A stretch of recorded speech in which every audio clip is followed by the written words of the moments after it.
तो दोस्तों अब हम फंडामेंटल रूल्स में रूल ई को देखेंगे।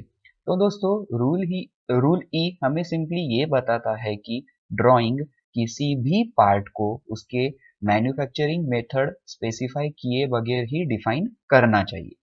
तो अब इसका क्या मतलब हुआ? तो दोस्तों यहाँ पे हम देख सकते हैं कि ये एक सिंपल एग्जांपल दिया हुआ है जहाँ पे हमें ये टॉलरेंस दिया हुआ है 100 प्लस माइनस 0.2 और यहाँ पे भी 60 प्लस माइनस 0.2 ये टॉलरेंस दिया हुआ है।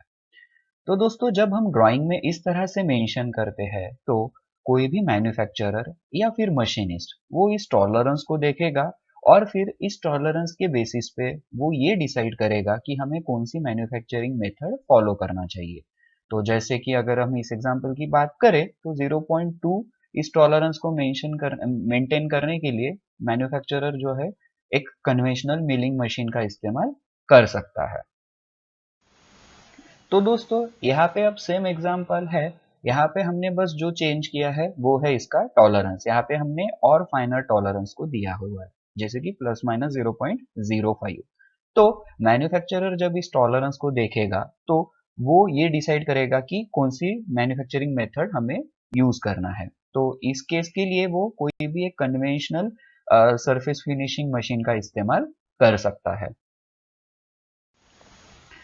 अब दोस्तों हमने जो है यहाँ पे और ज्यादा फाइनर टॉलरेंस को दिया हुआ है प्लस माइनस 0.05 और यहाँ पे भी हमने प्लस माइनस 0.05 को दिया है। तो अब फिर से वो इस टॉलरेंस को देखते हुए ये कंसिडर करेगा कि हमें कौन सी मैन्युफैक्चरिंग प्रोसेस लेनी चाहिए। तो जैसे कि इस केस के लिए वो किसी भी सुपर फिनिशिंग ऑपरेशन को ले सकता है। तो जब हम डायग्राम में ड्राइंग में इस तरह से डायरेक्ट देंगे इस 100 प्लस माइनस 0.05 को तो वो सबसे पहले रफ मिलिंग फिर रफ ग्राइंडिंग और फिर वो इस फिनिशिंग या सुपर फिनिशिंग ऑपरेशन के बारे में देखेगा। ठीक है। तो इस तरह से दोस्तों हम जब भी ड्राइंग में डायमेंशंस देते हैं या टॉलरेंस देते हैं तो हम ये स्पेसिफाई नहीं करते हैं कि कौन सी मैन्युफैक्चरिंग मेथड को कंसिडर करना है, बट इस टॉलरेंस को कंसिडर करते हुए मैन्युफैक्चरर मैन्युफैक्चरिंग मेथड को डिसाइड करता है। Thank you.